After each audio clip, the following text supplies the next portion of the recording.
করছি দেখবেন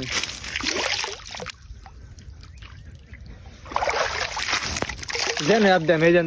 আসসালামু আলাইকুম। আজকে অনেকদিন পরে আমরা গিয়েছিলাম আমাদের বিলে, যে বিলটা এই বছর আমরা ডাইকা রাখছি। আমরা 4 জনে মিলে এই বছর আমরা এই বিলটা নিয়েছি। আমাদের বিলের যে দিক দিয়ে মাছ ঢুকে এবং যে দিক দিয়ে বাহির হয় এই রাস্তা একটাই, ওইটার মধ্যে আমরা জাল দিয়ে আটকাই দিছি এই মুখটা আমরা সকালে চেক দেওয়ার জন্য আমি আরো 2জনকে নিয়ে আমি যাই বিলের দিকে গিয়ে দেখি আজকে পুঁটি মাছের চাপ অনেক বেশি। তাই আমি হাতায় ধরতেছিলাম, ধরার প্রতি অনেক ভালো লাগতেছিল, কিন্তু হঠাৎ করে দেখি আমাদের যে জালটা দেওয়া ওই জালের নিচ দিয়ে একটু ছিঁড়ে গেছে। ছিঁড়ে যাওয়ার কারণে যতগুলো পুঁটি মাছ আছিল, যতগুলো ফাটতেছিল, জাল থেকে বাইর হয়ে যাইতেছিল। তখন আমি হঠাৎ করে গিয়ে দেখি এই অবস্থা দেখার পরে আমি একটা ব্যবস্থা নেওয়ার জন্য আরো 2জনকে নিয়ে তাদের সহযোগিতা নিয়ে আমরা বান্ডা দেওয়ার পরে আমরা এখানে মাছ ধরি। এই মাছ ধরাটা আমাদের কাছে অনেক ভালো লাগতেছিল, যার কারণে আমরা এইভাবে মাছ ধরতেছিলাম। আর আমাদেরকে এইভাবে মাছ ধরতে দেখতেছেন যে বিলে, ওই বিলটার নাম হচ্ছে বুন্না বিল। আমাদের গ্রামের একটা ঐতিহ্য এই বিলটা, বুন্না বিল। আপনারা যারা ভিডিওটা দেখতেছেন, দেখার পরে শেষ পর্যন্ত গিয়ে একটা শেয়ার করে দিবেন এবং কমেন্ট করে যাবেন কে কোথা থেকে দেখতেছেন, এবং অবশ্যই শেয়ার করে দিবেন যাতে অন্যরাও দেখতে পারে